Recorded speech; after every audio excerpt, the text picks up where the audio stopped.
We have 11 amazing restaurants featuring a wide variety for every price range and appetite. South Point's Garden Buffet has something for everyone at unbeatable prices. Or, if hunger strikes in the middle of the night, join us at Coronado Cafe. The American menu offers breakfast, lunch, or dinner 24 hours a day, plus a Chinese kitchen for authentic Chinese dishes from 11 a.m. to 11 p.m. From steak and eggs to wonton soup, it's fast and friendly service 24/7.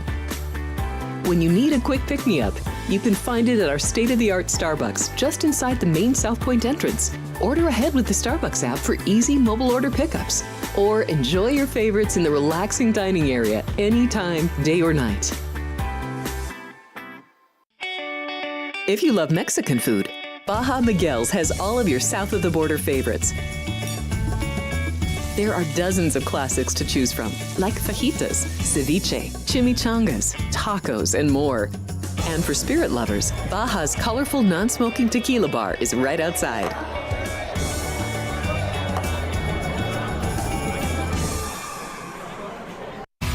It's Sports by the Book at the South Point Studio. Here's Jeff Parles and Alex White. Welcome in. It is Sports by the Book here on a Saturday morning. Happy to be with you as always. I'm Jeff Parles. Alex White is alongside, as we always are here on these Saturday mornings. Good morning, Alex. Good morning. Hey, not bad the last 2 days, right? We were excited about this football weekend and had two really good college football games. Looking forward to the championship. We will get to the title game a little bit later, as our good friend Ralph Sirocco was telling us during the break. To some, it may be a number that jumps off the page with Ohio State and Notre Dame. We'll get to that a little bit later. But, Alex, we have a gigantic day where we're in the conference playing college hoops. We have hockey. We have two NFL playoff games. We have Lou Finicaro also in studio in 30 minutes from now. Saw Lou here yesterday. Is always excited to be on the show, so we'll see him in about 30 minutes from now. His NFL thoughts. There's some UFC. If you our guy Keith Lyle kind of like, oh, you got to get it in next week's the big UFC card. So maybe we'll see if Lou has something on that big event next week. UFC 311 that has Saruki in and Umar and a lot of good fighters next week. This week though, Dern and Ribas is your main. We'll get to that a little bit later in the program. All right,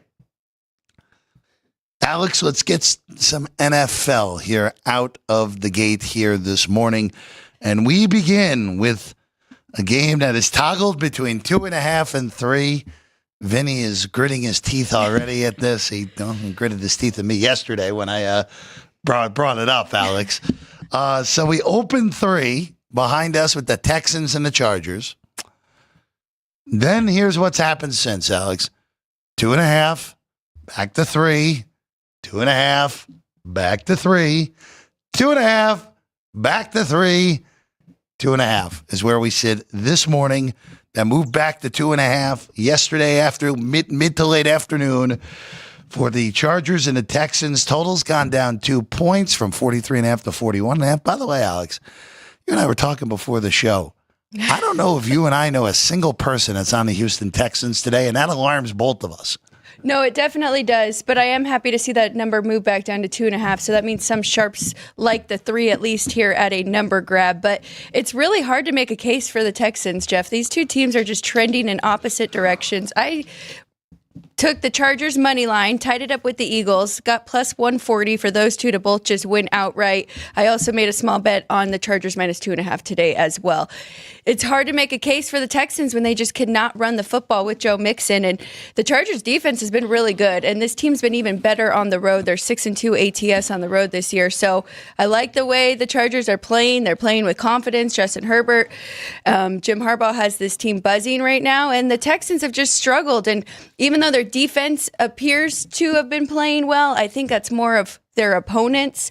I can't get that game out of my head against the Baltimore Ravens on Christmas Day where they had just 2 points. So I really do like the Chargers in this one to get the win, even though they are the road favorite here, which we know is not always the best in the playoffs. We brought it up yesterday. The Charger defense which has been quite good all year, has been absolutely outstanding away from SoFi Stadium this year. Their worst defensive games this year actually came at home. That Raven game, different, obviously, a lot closer than 31-2 than what Houston did on Christmas. And the game against Tampa, where really that's the game why Tampa's in the postseason right now. That gigantic second half from the Bucks, they put 40 on them. The Chargers have not allowed more than 20 points in a game away from home this year. 20 against Pittsburgh, 20 last week against the Raiders. And that's been it. They've been a great defensive team. Now, you can also take it a little bit with a grain of salt. Looking at the opponents on the road, you had the three AFC West teams, including Denver before Bo Nix took off. You got Carolina when Bryce Young was at his absolute worst in week 2. That was the week they got Bryce Young benched. You have the Chiefs, who, of course, have, again, been consistently average, at least in the middle of the year, and found ways to win. Atlanta, that, of course, was the game where Kirk Cousins totally melted down. That was the next to last game for Kirk. And the Patriots mixed in there as well, and Cleveland. I didn't mention really a good offense, in a high-end offense, at least at the time of them playing them. Again, I think Kansas City's offense will look high-end in the postseason. But this is, again, a middling opponent with a struggling offense this year. That's really the thing with the Texans. Yeah, they won the division. Yeah, they won 9 games for the second consecutive year. C.J. Stroud has regressed this year here in year 2, Alex. It's really their passing game, too. I mean, we saw once Diggs went out, they struggled, and now that they lose Tank Dell, they really just can't get it going, and run game as well. So in their last 5 games, they've averaged 187 passing yards and 65 rushing yards. So as much as you want to say those opponents were below average that the Chargers held, I mean, you can say the Texans' offense is below average right now. So I can't make a case for them. It's the Chargers for me. Are you trying to make a case here? No, for I look, I'm just trying to play devil's advocate because I like the Chargers too. But, it's a home team. Remember last year, Texans were a home dog last year against Cleveland. I was all over Houston in that game, but a little different circumstance in that one where it was the opposite home road splits for the Browns last year. Their defense was the best defense in the NFL at home. They were middling to below average on the road. And Flacco, of course, also blew up in that game, which we were waiting for at that point. But you bring up the Houston offense, too, Alex. It all goes back to, and again, I don't want to look at an offseason for a team that's still playing and could still technically make a run if things go right. They're in the field of 14. Their offensive line has been a mess the whole year. And really, when it's all said and done, and what has made the Chargers a high-end defense away from home is that pass rush has traveled. And I don't know how an offensive line that has stunk all year, that can't really pass block, is going to hold up today. That's when it's all said and done. That is the main reason I'm taking the chalk on the road. And look, this is a public versus sharp game for sure, because the Sharps are clearly taking 3, and then coming back and laying the 2.5. So on the Chargers here today for me in the end, Alex. Yeah, me too. Trying to find some prop bets in this one. I took a little bit of J.K. Dobbins making it into the end zone there, plus money. This Chargers offense is just so much better when he is in. And now they have both him and Gus Edwards. So I'm excited to see what we get from them offensively. But Dobbins to score is my prop too. You can get between, I think the best number out there, about plus 130, right, Alex? Give or take? Yeah, plus 115 at DK at the moment. Of course, all odds subject to change. Quentin Johnston, by the way, coming off his best game as a pro. I wonder if that can be parlayed into a second big day for QJ, who was unbelievable last week here in Vegas.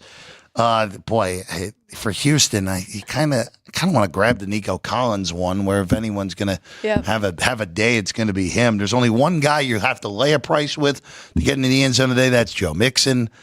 Don't love laying the price. You can find an argument for it pretty easily. But yeah, I don't know. If we're going down the board, Hassan Hoskins is plus 750. He scored last week. Darius Davis at 7-1. If we're going down the board on the Charger side of things, Texan down the board. You want to get creative with Deontay Johnson at almost 7-1, who actually did play a little bit last week. I don't know about that, but this is This is, again, Alex, also the 8th time the Texans have been in the postseason. I just love bringing this note up. 8th time in the postseason, 8th time opening the postseason in this 4:30 Eastern, 1:30 Pacific window. You want to show how a team is both somewhat relevant and not relevant at all at the same time? They're good enough to be in the playoffs, but not good enough to be in a real-time slot. There you go, even though everyone will be watching here. I will ask you one last question on this game before we go to the second game today, and then we'll give our initial thoughts on the games tomorrow. We'll have fuller breakdowns tomorrow on the show. But what do we do with this total, if anything, here? 41.5, down 2 full points, getting below. We're getting close to being below that key number 41, of course, 21-20, which could very easily, based off this line, a very logical final here today, Alex. But what do you do here with 41.5? I can't do anything. I think that number is right. I made this game 42, so I didn't even play the initial under. But I do understand the move here. And we just keep talking about the Chargers defense, especially traveling. So that makes me nervous. I wouldn't want to go over this either. Let's go to game 2 of the night in the NFL. Big-time rivalry game, third time for the Ravens and the Steelers, this time in Baltimore. The 2 matchups between these teams. By the way, tonight, Ravens 9.5-point favorites right now over the Steelers. It did touch 10 for a little bit, total 44. The 2 matchups between these teams, the Steelers fared better when they didn't score a touchdown, Alex. They won that game back on November the 17th. Thanks to 6 Boswell field goals, 18-16 was the final of that game. Jackson really struggled with turnovers in that game. If you look at the box score, it's a totally backwards result. Baltimore dominated the box score except for the turnovers, which ended up being the difference in the game. Baltimore's at 6 yards per play, and Pittsburgh was at 4, and they still found a way to lose because of the 3-1. 3 turnovers by Baltimore, 1 turnover by Pittsburgh. Pittsburgh able to really not even cashing in, but it was more keeping from Baltimore from scoring themselves. The second go-around also flipped on a turnover. That was the week before Christmas. Baltimore put 34 on the Steelers, 34-17 the final of that game. And that game completely flipped on a Russell Wilson pick-6 thrown that really ended a potential Pittsburgh comeback, 34-17 the final for that one. By the way, Baltimore has been over 6 yards per play, close to 7 in that second game in both games against Pittsburgh. So that vaunted Steeler defense has had a world of issues with this Baltimore offense, even with stealing that first game, Alex. And especially their run game, because 6.6 yards per carry for Baltimore in both the average in their matchups against the Steelers. And we saw the Steelers defense really good. I mean, pretty good against Philly and Saquon in the run game. But for some reason, this Ravens team, I just think we got to throw out the whole narrative about Lamar Jackson struggling in the playoffs. He's got to have a good game here and struggling against Pittsburgh. I think he kind of got over that in the last matchup, and you just went over all those numbers in that big win.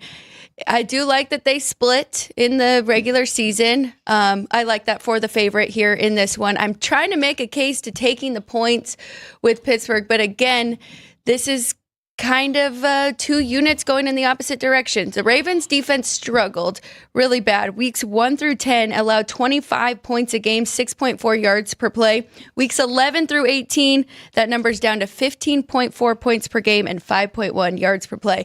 On the flip side, Steelers offense has just struggled. And we kept saying, once they get their, why am I blanking on the wide receiver, Pickens back, they're going to be able to click again, and we just have not seen it. So it's tough. It's a division. I understand taking the points here, but I didn't do anything. Small play for me. I did go over, though, and we saw that last game go over. We know the trend with these two is a dead under, but I do think we'll see Russell Wilson have to make a couple deep throws, and they'll be able to put some points on the board. 46-44, by the way, on that total. Yeah. So you're getting, again, 45, critical number in totals. You're below that.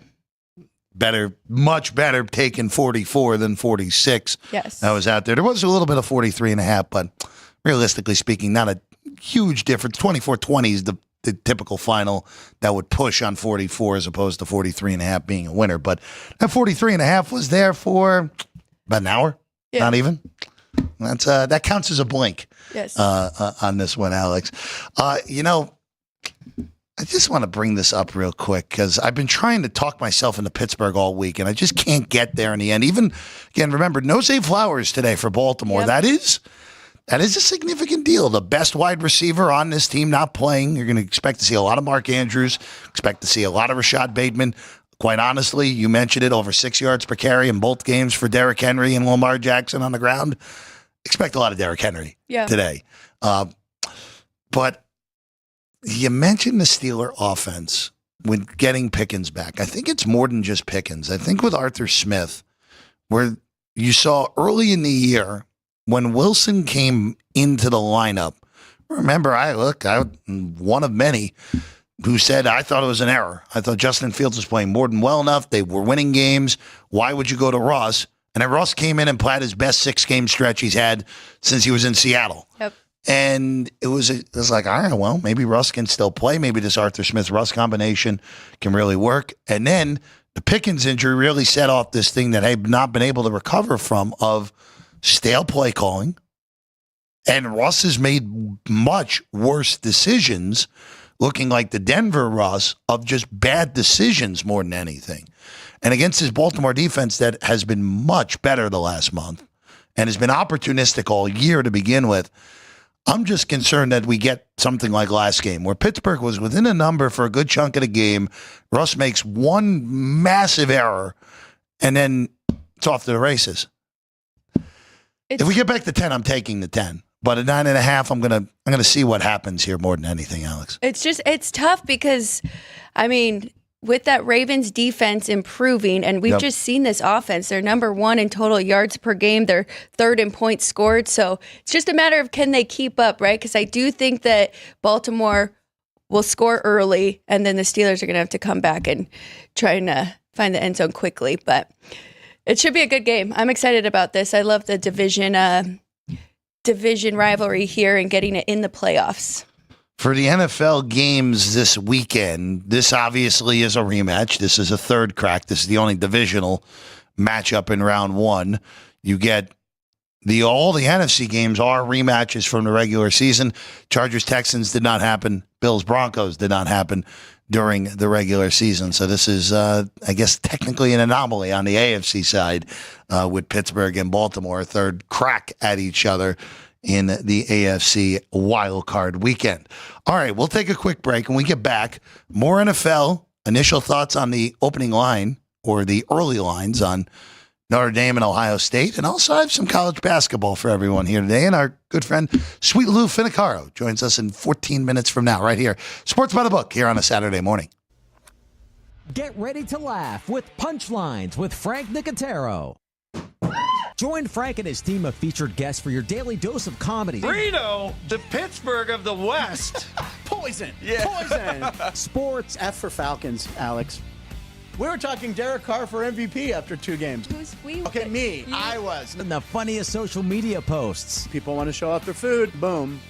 Wiener on a guy's shoulder. It's the dark tones.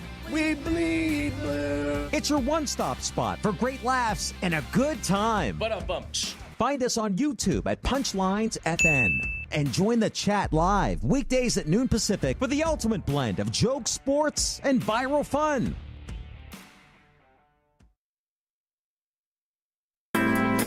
We have 11 amazing restaurants featuring a wide variety for every price range and appetite. South Point's Garden Buffet has something for everyone at unbeatable prices. Or, if hunger strikes in the middle of the night, join us at Coronado Cafe. The American menu offers breakfast, lunch, or dinner 24 hours a day, plus a Chinese kitchen for authentic Chinese dishes from 11 a.m. to 11 p.m. From steak and eggs to wonton soup, it's fast and friendly service 24/7. When you need a quick pick-me-up, you can find it at our state-of-the-art Starbucks just inside the main South Point entrance. Order ahead with the Starbucks app for easy mobile order pickups. Or enjoy your favorites in the relaxing dining area anytime, day or night. If you love Mexican food, Baja Miguel's has all of your south of the border favorites. There are dozens of classics to choose from, like fajitas, ceviche, chimichangas, tacos, and more.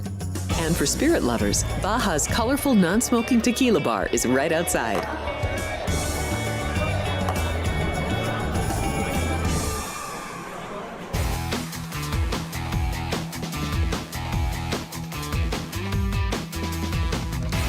We're back in at Sports by the Book, South Point Studio.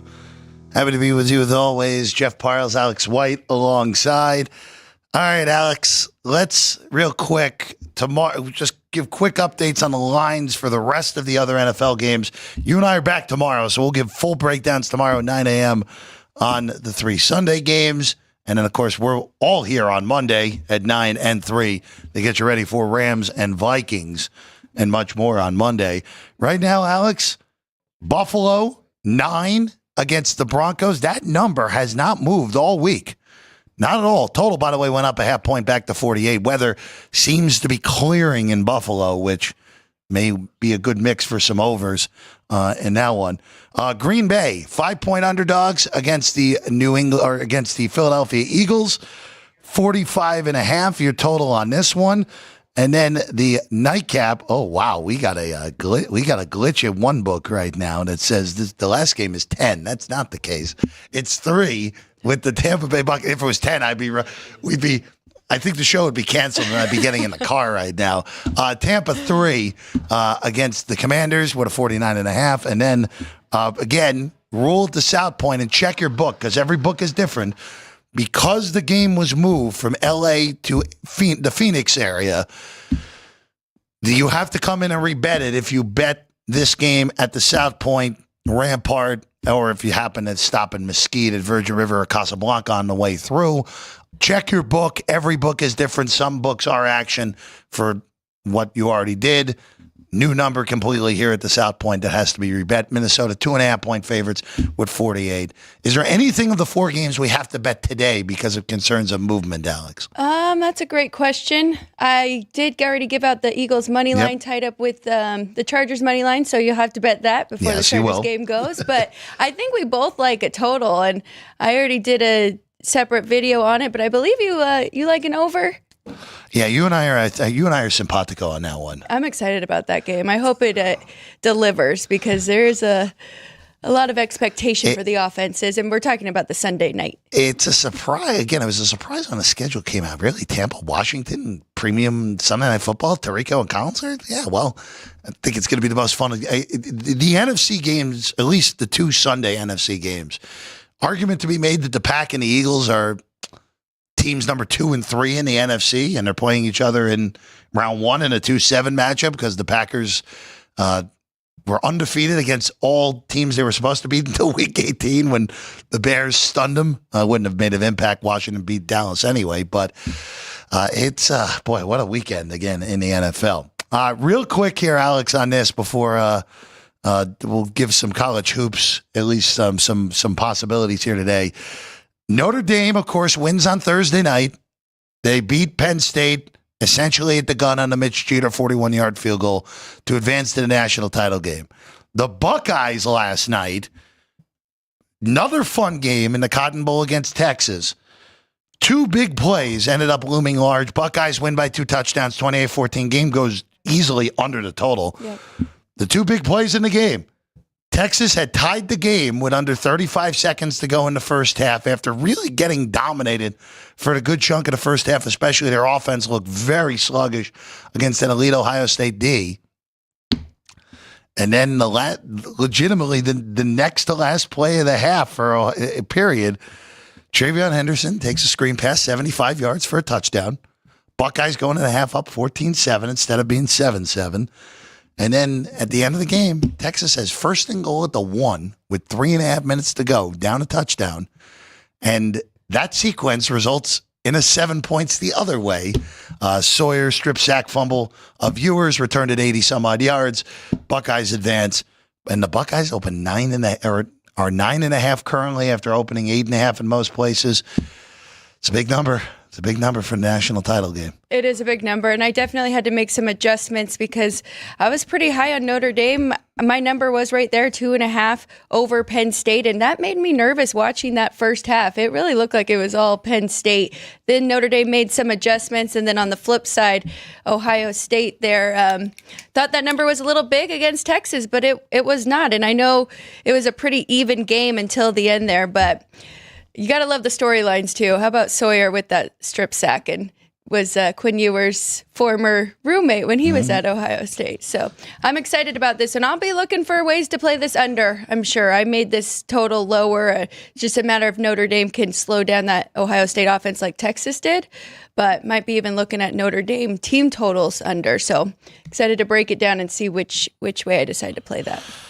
It's a fun game. Notre Dame, of course, yeah, that is a big money line price. That is a big money line price on Notre Dame, who, again, offensively speaking, they've had their issues even in this tournament, but their defense has been so good all the way through, dominant against Indiana until they really took the foot off the gas pedal. Great in that Georgia game, just 10 points, and then great when they needed to be against Penn State, forcing that big turnover at the end, setting up the game-winning field goal. All right. College hoops here. Let's rattle through a bunch of these real quick. Butler hosting Creighton. Creighton is a 2.5-point favorite on the road. There were some 2 last night. This is, I feel like I'm going against the sharps in this market, Alex. I like Creighton in this game. Butler's been a big-time underachiever this year. They've only lost 8 straight games, Alex. They're 0-5 in Big East play right now. Creighton has been an underachiever as well, but they've really been hurt by injuries. That Pop Isaac's hip injury really putting a wrench into what could have been another big-time season for Creighton. But I'm going to lay 2.5. I just think in the end, Butler doesn't really have the bodies to guard Kalkbrenner. We'll lay 2.5 with Creighton, who, again, still somewhat alive in NCAA tournament hopes just because they have the big win over Kansas. They beat St. John's as well. They beat Villanova, who's turning into a bubble team. There still is a path for Creighton to make the NCAA tournament this year. I really like it, especially coming off that loss to Marquette, so you know that they'll be ready to play here in this one. And I definitely think that there is a talent gap here. Creighton should take care of business. 8-day rest also for Creighton as well. Did not play. That last game was last Friday in Milwaukee, and also they covered that game. We took 10, lost by 8. Absolutely perfect on that one. Notre Dame and Duke. Notre Dame was 20 last night. I like the 20 better than the 19, but we're still going to take 19 at the current number. This is all dependent on how much Duke wants to push the tempo here in this game, which they really have not done this year. They are in the bottom 100 of tempo. We know Notre Dame is going to want to slow this thing to a halt. They're 320th in tempo. This should be a slower game. That's why this is only 136. Low-ish total for a Duke game. That's why we take points here in this one. And a game that 63 possessions, 64 possessions feels about right here in this game, Alex. You are right about Notre Dame and their pace. So even though it is a low total, I would lean to the under in that one as well. New Mexico hosting the Aztecs of San Diego State. Good game in the Mountain West. Alex, we know the Pit is an extraordinarily difficult place to play, as it's been for years and years. But I'm going to take the road underdog, taking 4 with San Diego State. They had a really nice win on the road at Boise last weekend. Again, not quite the same environment. New Mexico is a pretty similar talent team to Boise State, even though the styles of play are very different. As long as San Diego State doesn't get run off the floor with the pace. Of course, remember, we're talking about an elevation that is higher than Denver. Albuquerque, well over a mile high, with the team coming from basically below sea level at San Diego. That is the only concern here with that. But I do like the Aztecs getting 4 on the road here against New Mexico. I can't fault you there. You definitely have the better defense. SDSU's defense has been really good. So I do like that one so they can hang around in this one. Skipping ahead on the list, actually, let's go to Iowa State and Texas Tech. Unbelievably good high-end matchup in Lubbock. The market is betting the Red Raiders in this game. Alex, even though I have Iowa State power rated as a top 4 team in the nation, I think this is a horrific spot for them. By the way, up to 3 now in this game. So the market is taking this a full 1.5 now on the Red Raiders. Tread carefully. Wow. That's all I'll say. Now that we're up to 3 on this one with Texas Tech, maybe find a money line partner with Texas Tech, parlay-wise. But tread a little carefully now that we're getting out of the realms of almost pushing 2 possessions now in this game. I might have to wait and see if this gets any higher and take the points here with Iowa State. You definitely have the better defense. Even though their offense has really been impressive this year with the Cyclones, their defense is still a top 10. So Texas Tech, they're really good offensively, struggled defensively. If I can get any more points here, I might have to jump in on that side. To Washington, D.C. next. Georgetown plays their biggest home game since JT3 was there, so we're talking a while now. They host UConn, who's coming off of a pretty aggravating loss for the Huskies that snapped their long win streak after the debacle in Maui for them. Their 8-game losing streak goes down with a 2-point loss at Villanova earlier in the week. Alex, I'm taking 5 with Georgetown. Again, really need to see for the UConn end of things, really need to see McNeely get back, who's battling injury. Even though they won all those games without him, they are just not the same team on offense without McNeely there. And I think it bites him here today. I wouldn't be shocked if Georgetown wins this game outright at home in front of the biggest crowd, again, they have had since before COVID was around, Alex. I'm okay tailing you on this. You've been very good about your UConn, when to jump in and when to back off of them. So I feel like you do have a good feel for this team. Yeah, I had a big bloated money line price the other night. Almost got there. A little unfortunate I didn't. All right, I'm going to hit 2 more here before we bring our friend Lou Finicaro in. Kansas goes to Cincinnati. The market is all over the Bearcats. I am on the other side in this game. This has gone from 2 to pick. I'll take Kansas on the road. I get the argument on the Cincy side. You have a high-end defense at home. Cincinnati... I don't trust their offense. They've lost 3 games in a row because the competition has gone up for them. Look at the teams they beat in non-con. Their best win was Dayton. Good team, borderline NCAA tournament team. Every other top 50 team in KenPom they played, they're over so far. They lost to Villanova in Villanova. They lost to Arizona at home. They lost to Baylor on the road. They got blasted in Waco earlier this week. I get, all right, team. Can this team that is a legitimate top 30 KenPom team lose 4 straight games? Yeah, it's the Big 12. Of course they can. Yeah. I just don't think there's enough offense on the Cincinnati side when this is all said and done. I like Kansas in this one on the road at Fifth Third Bank Arena. We might have been a little bit too quick here with jumping that Cincinnati is back. You're right, looking at their non-con compared to their conference play so far. So this will be a very interesting game and very telling on both sides. All right, 2 SEC games here real quick, and these are mega ones. Alabama goes to College Station to take on Texas A&M, who is seemingly getting forgotten in the realms of the potential elite in the SEC, which is weird because they haven't lost since November 26th, where they lost the coin flip game to Oregon here in Vegas. They beat Texas handily. They beat Oklahoma in Norman earlier this week. Now they get a shot at a legit top 10 team in Alabama, and I like the Aggies outright here in this game, Alex. Take 3, take money line on the Aggies. I think they do enough defensively to slow down that vaunted Alabama attack, and one thing that A&M is good at, they're good at defending the 3. That is important against Alabama, as we know, Alex. Yes, this should be a really good matchup here. Another good SEC game between these two. Nothing for me in this one, but I am excited to watch it. And then the last one, we go to Starkville, Mississippi State, taking on Kentucky. Cats got pretty well handled in Athens earlier this week by Georgia. Mississippi State's another one of those teams that has kind of just slid under the radar. They're 14-1. They have that weird loss against Butler, which really doesn't make much sense in retrospect. But they've played arguably 2 of the 3 weakest teams in the SEC so far in conference play. They handled South Carolina. They beat them by 35. They beat South Carolina up. And they won in Nashville by 12 against a solid Vandy team. But with how strong the SEC is, they are one of the weaker teams in the conference. I'm getting 6 at some shops with Kentucky. I think this is a big step up competition-wise for Mississippi State. I know this is a place at the hump where Kentucky has struggled, especially of late, but New coach, different sort of team. We'll take a bunch of points with Kentucky on the road against Mississippi State. I don't hate that at all. Again, another team coming off a loss, but ready to play. Especially Mark Pope has really proven himself and has had this team ready. So Pope has been great. Getting 6, I like it. Absolutely. 5.5 I still think is good too, but there are more than enough 6s that you can go find in the market. All right, let's take a quick break. When we come back, Lou Finicaro on the desk with us.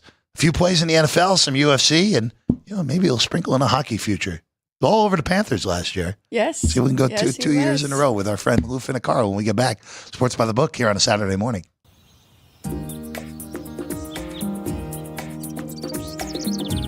South Point is also proud to provide a variety of relaxing amenities for the guests who want to be pampered. Soak up the sun and let your stress melt away in our lagoon-style paradise swimming pool. A relaxing getaway where you can bask in the desert sun and enjoy seasonal food and bar service poolside. And if you really want to escape, come to Spa Costa del Sur. From couple suites to a co-ed wet area, our spa caters to business and leisure travelers who want to unwind and elevate their senses. A visit to one of our spa's steam, sauna, or whirlpool treatment rooms will leave any guest feeling like they can take on the world. Our gaming amenities include over 60 table games and over 2,600 of the most popular slot and video poker machines. We have penny slots, including the popular Buffalo games, and real machines like Wheel of Fortune, Triple Sevens, and Megabucks. If you prefer video poker, try Deuces Wild, Double Double Bonus, or a variety of multi-denomination games. Or try your hand at one of the most popular casino table games in the world, Blackjack. Don't let the game intimidate you. Blackjack, also known as 21, is both easy and fun. And our dealers are always happy to assist.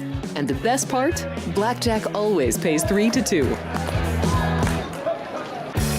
Next, check out the roulette tables. Roulette is one of the easiest casino games to learn, and so much fun to play. It's a favorite of both beginners and seasoned players. In addition to blackjack and roulette, our casino pit features over 60 popular table games like Baccarat, Pai Gow Poker, 3-Card Poker, Ultimate Texas Hold'em, and Mississippi Stud. So get out of your room and come join in the fun.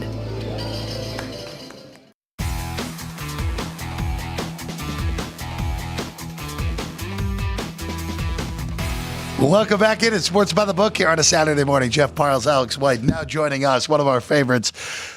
You'll find him on the tweets at Gamblu, our good friend Lou Finicaro on the desk this morning. Glasses off for a second. He'll be on in a second, I would imagine. They sure right? will. Okay. Lou, it's a pleasure, man. It's my pleasure. Thanks so much for having me. Great to be here. First of all, I just want to say a couple things.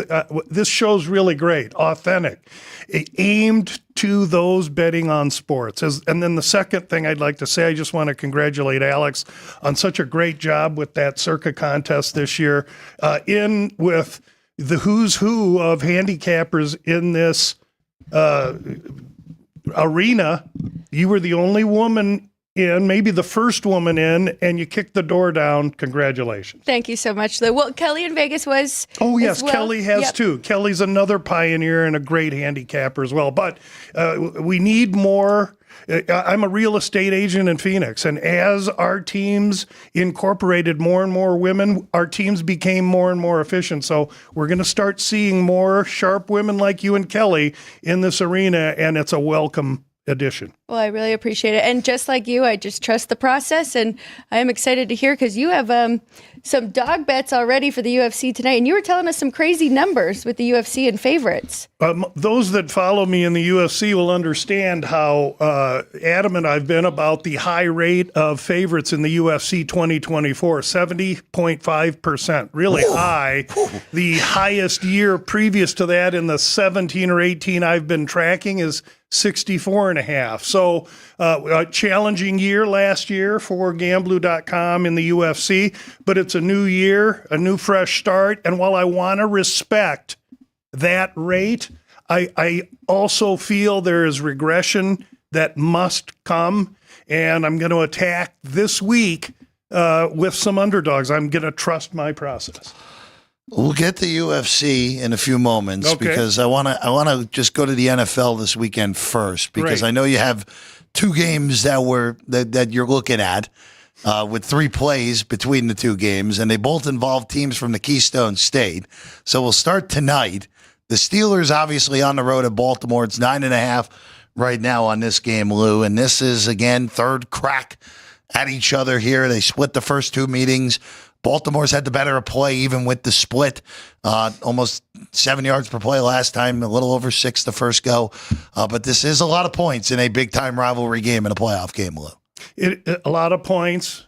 And I'm not going to add a lot of new light. These are division rivals, third time, division hatred, the whole bit. But to me, the key to this, there are 2 keys to this game. The first key is Steelers turnovers. If the Steelers play a turnover-free game today, they cover. Even if they're down 2-1 in the turnovers, I think this is going to be a very tight game. And the reason I say so is that Baltimore's history is to play in tight games in the playoffs. Why? Because in the playoffs, teams come with everything they have. And Baltimore's tendency is to get very, very tight from the organization to the coaching staff all the way to the quarterback if they're in a competitive situation early or if they're down early. Lamar Jackson is a tremendous front runner, and we're going to see a lot of Henry. But if Pittsburgh can get him down, they'll put pressure on that team, and Lamar is not the consummate pocket quarterback, and he's shown us this playoff in and playoff out. So I definitely lean to the points here in Pittsburgh. The other game, the mid-afternoon game tomorrow, Packers and the Eagles. We said it before. These are 2 teams that both of us have rated pretty highly. Of course, Philadelphia, I've said, I think they're the most complete team in the National Football League. Just have to overcome their head coach from time to time. Lou, it's up to 5. Total is 45.5 in Philadelphia. Real quick, weather-wise, this looked like earlier in the week that this had the potential to be a real mess. It looks like they're going to get pretty lucky. Right now, 36 degrees with a light wind, the expected weather in Philadelphia tomorrow afternoon, which is a lot better than it looked like 48 hours ago. There's more wind coming from me than there is in any of these ball games. And really, this year, we haven't had much weather to take advantage of, unfortunately. The way I'll handle this game is that as I look at the NFC, I see 4 complete teams, 3 NFC Central teams and Philly. And the NFC Central teams have been sharpening their steel on one another all season long. Green Bay had to play Detroit twice, Minnesota twice, et cetera, et cetera. So the top 4 teams, 3 of them are Green Bay, Minnesota, and Detroit. And I feel pretty confident one of them is the one that's going to go to the Super Bowl. I like Green Bay in this game. I like a tight game. I can't say any money line. I don't know that they'll win, but 5 seems a lot with Hurts that hasn't played in 2 or 3 weeks. I don't have any issue with Love's elbow. I don't think that's a factor, but could Hurts be a little rusty? Maybe. I lean to Green Bay here, and I think Green Bay, Minnesota, and Detroit, one of those is your Super Bowl participant from the NFC. Of course, last year, Lou, we saw the Packers go into Dallas and upset the Cowboys. I just don't know if we've seen that same offense. I worry about Jordan Love, and he has been dealing with those injuries, but you're not worried about the elbow and from what you've read with him. I'm not worried about, no, I'm not. And really, Philly's D has been pretty strong, but the Packer offense is very balanced. And I like the running game. Again, maybe we get back to some old NFC slobber knocking in a lower scoring game, perhaps. But I just think Minnesota and Green Bay are in pretty strong positions based on where they are now and how they got here. Cash the use of slobber knocking on the show. Always love that word, by the way. You got to be a certain demographic to use it. So, Lou, let's go to the UFC card. So, real quick, I'll just ask you this because next week is the big one. UFC 311, which was supposed to be the first time at the new Intuit Dome in Englewood for UFC. Yeah. Of course, everything that's going on in LA with the fires. Of course, as we've said, our thoughts with everyone impacted on the horrible fires in the LA area. Who knows if that will get moved here or if that will stay in the Intuit I would imagine that if the fires start to get contained, they'll probably keep that in LA. But this is leading up to that card next week, which is a monster, Lou. This is a pretty reasonable card for one of these fight nights here tonight.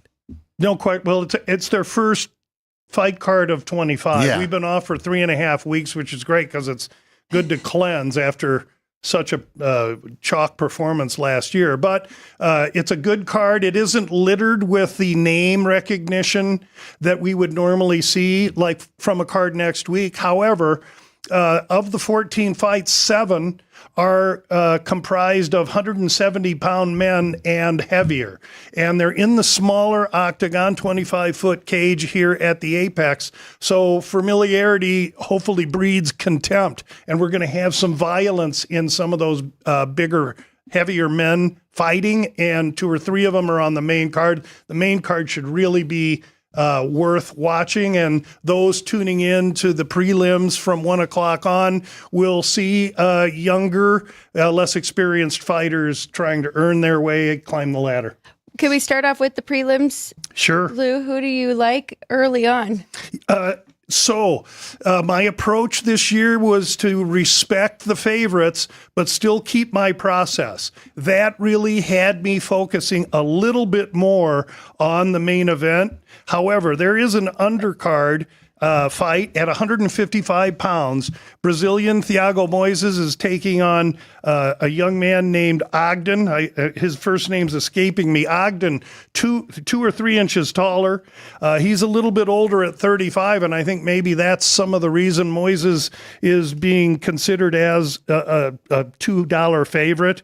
Ogden's chapped that he's been disregarded, and I think he's very, very live here. He's the bigger man, the stronger man. Thiago Moises is the quicker man, and we're going to have to get through a first round where Moises will win the first round.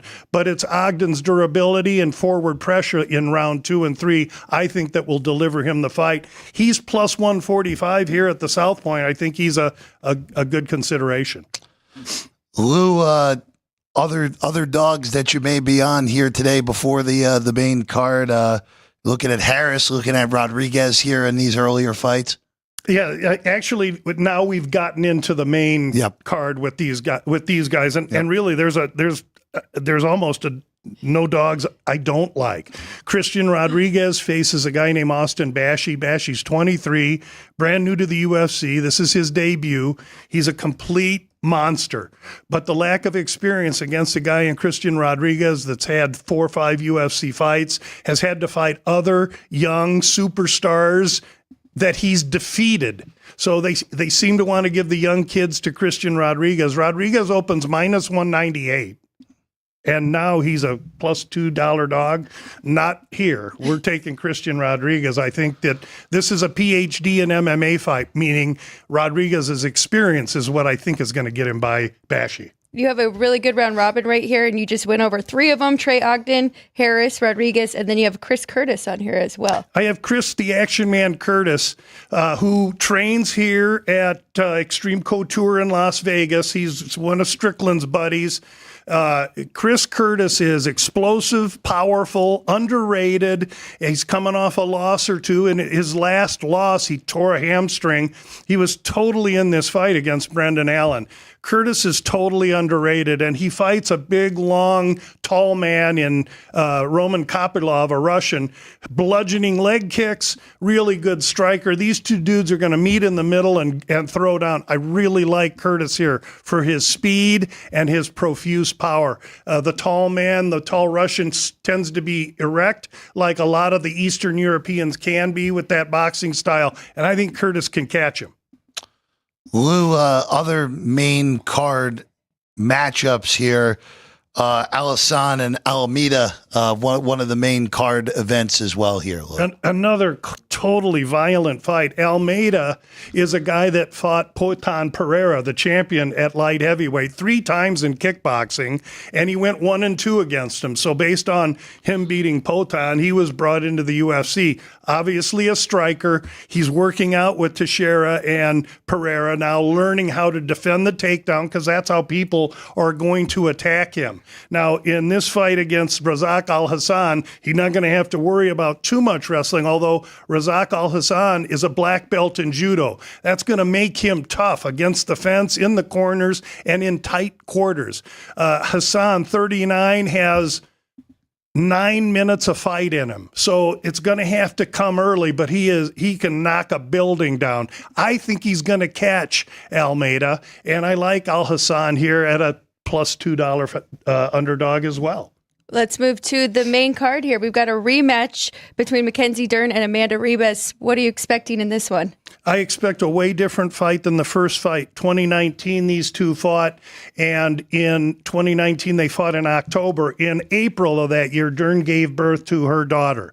She rushed back for that fight way too quick. She was way younger then, much less mature, and she always had trouble making weight.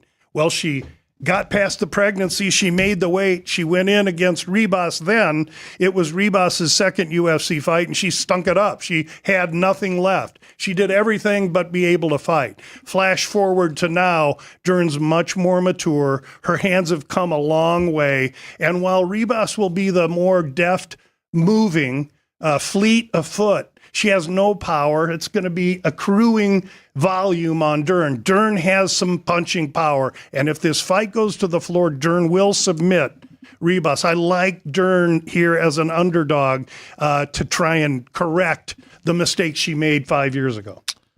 Great breakdown. Lou, before we let you go, of course, last year you came on this show, gave out the Florida Panthers. Florida and Dallas, so I was high on Dallas too. So. Hey, but you got the winner. And you had the number 1 seed in the Western Conference too. So yes, it was pretty good one way or another. I know it's only January 11th. We still got some time to figure out. Is there a team or two that potentially stands out right now as, hey, this is the time to bet them before the numbers start to shrink? Yeah, I think, and I'm not afraid to go against popular sentiment. The year the Knights were in their inaugural season, when they played Washington, I called it a perfect storm for Washington because the Knights just weren't ready then. But I think the Knights have shown over the course of the last 5 years, this is not an organization that takes winning lightly. These guys are committed. They're coming off an off year last year. So far this year, Aiden Hill is playing decent hockey, and I think it's going to be hard for Edmonton or any of the other Colorado frontrunners to vie with Las Vegas. Now, Colorado's another team I got a half an eye on. They just made a goalie acquisition. So there's a lot of study ahead of us. But right now, I think I'm a Golden Knight fan.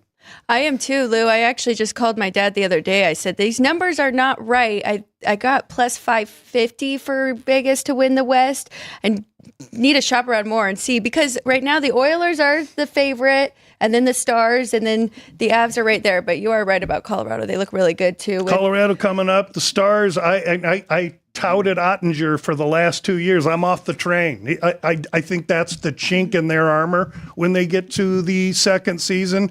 And so I'm looking hard at Hill. I'll try and scour the East, which seems to be a little bit more wide open. It's early, but right now it would be Vegas. And I tend to bet just the conferences this time of year, not the Cup. And 550 seems like a pretty juicy number to me, Alex. I wouldn't be shocked if we see a rematch of that Washington Capitals and Vegas Knights. That would be awesome. Now, Washington has work to do, but they've overachieved so far this year greatly. So, but there's still Florida, there's still Carolina, and I think the Rangers could rise up, even though they've started awful slow. Well, that would be the Logan Thompson Aiden Hill Bowl in a Washington Vegas final. Again, you're 100% right. I mean, I don't think anyone expected this out of Washington. And right now, entering today's action, they have the most points in the Eastern Conference. and are tied with Vegas and Winnipeg for the most in the NHL. I don't think anyone expected that out of Washington going into this year. Yeah, and at this point in time, actually throughout the whole of my hockey handicapping, I'm a goals against guy. Yeah. I don't care about wins. I don't care how they score because the regular season and the postseason are so diametrically different. And it just seems, I think Hill's got some mojo working for him this year. Right now, goals per game allowed. Right now, the leader in the clubhouse on that is the Winnipeg Jets. Yeah. Yes, with Hellebuck. With Hellebuck, who will continue to shine until the playoffs come, and then his blue line won't stand up for him again. Yeah, it's a great regular season goalie, to say the very least. Lou Finicaro, everyone. Gambler.com, Gamble on a Tweet, sports betting analyst, one of the best on UFC hockey and the NFL. Lou, We hope. hey, look. A few dogs get home, you're going to have a heck of a day today. So We'll see if my mom had whiskers, she'd be my dad. So we'll see what happens. Lou, thank you as always. Thanks, guys. I appreciate you having me in. Absolutely. All right, Alex, before we go here, I want to shout out the chat. Different Alex in the chat for a few days running now. Bob Custer's in there. JR at the ballpark. We love always Dean Hilt. Flo is in there. Vince is in there. We appreciate all of you in there, and Minnie Dar in there as well earlier in the show. Alex, I know we had we just had the flavor of hockey. I have a very rare hockey play today. How about that? 15 games on the card here today. I am actually heading to Toronto real quick. I'm taking the over in the Leafs and the Vancouver Canucks. Since we're sitting at 5.5 on this game, we'll take over 5.5 on Vancouver and Toronto tonight. Toronto has been really good goals against this year, which in the past we saw them kind of struggle there. They were more just a powerhouse and put up a lot of goals, but we have seen them give up some as of late, and they can definitely score. So 5.5, I do think that is too low. I'm with you on that over. All right, you know what? Vinny's stopping in. Vinny Vicenz is here. Listen. Oh boy. Oh, we're having a microphone that I don't even know if it's on or not. Don't even know. I'll talk loud. You know what? I'll give you mine. I'll pull. I'll talk loud. We'll pull a Jimmy here. Good morning, everybody. I had to come in and see Lou. Absolutely. Of course, Alex and you. I didn't think this through properly. But no, I just wanted to say good morning, good job, excellent weekend. Right, we had a good start Thursday and Friday, two pretty exciting games to get the weekend going. Good UFC card, and of course a tremendous NFL weekend. And yeah, just because I wanted to make sure that you knew that yes, we're still toggling, okay? Wow. Because you love that, especially the 2.5 and 3. And then 2.5 and 3, so, and then 9.5 and 10 on the Ravens game. So, but didn't want to come in and wish you both good job, everybody. You know, look, we got the crew, we got the look. I feel like I'm at a press conference with you. Good job, everybody. Carry on. Thank you, Vinny. Yes. Thank you, Lou, again for stopping in. The favorite of 2.5, 3 togglers, as we know. All right, Alex. You have any hockey before we get out of here? You know, when I leave here, I am going to break down my hockey sheet, so I might have to promise a tweet out there. Alex White with an extra E at the end. Yes. On Twitter, and again, Lou brought it up before, and we've not done a good enough mentioning. Alex finishing second in the Circa Invitational is a hell of an accomplishment. Forget the money. It's unbelievable with that field. That field is loaded, and congratulations to Chuck Edel, who, on top of being a great handicapper, is an excellent guy as well. But Yeah, congratulations to you. Congratulations to Chuck for winning the thing. Thank you. I really appreciate it. That one does feel pretty good. We know my review journal. I was leading for a while and Keith Lyle fell off there and got second in that one. So to turn it on and have a good run at the end there was very nice. Silver medals are still pretty darn good, Alex. That's to say the truth for sure. All right, that's what we got. That's what we got here on a Saturday morning. We're back in 24 hours. Alex and I will get you ready for Sunday in the NFL playoffs. We'll see if the Charger game lands 3, and Vinny scalds me tomorrow. If he does, it's okay. If it lands 3, you and I will have won our bets. Yes. So we're good with that. Yes. Shout out to Family Matters in the corner and Drew Dog. Thank you as always. To Sean, who's out there, we hope you're feeling better. buddy. I hope you're feeling better here on this Saturday. Alex, good luck. You Lou, too. good luck. I'm Jeff Parles. I'll see you again next time. Sports by the Book here at the South Point Studio.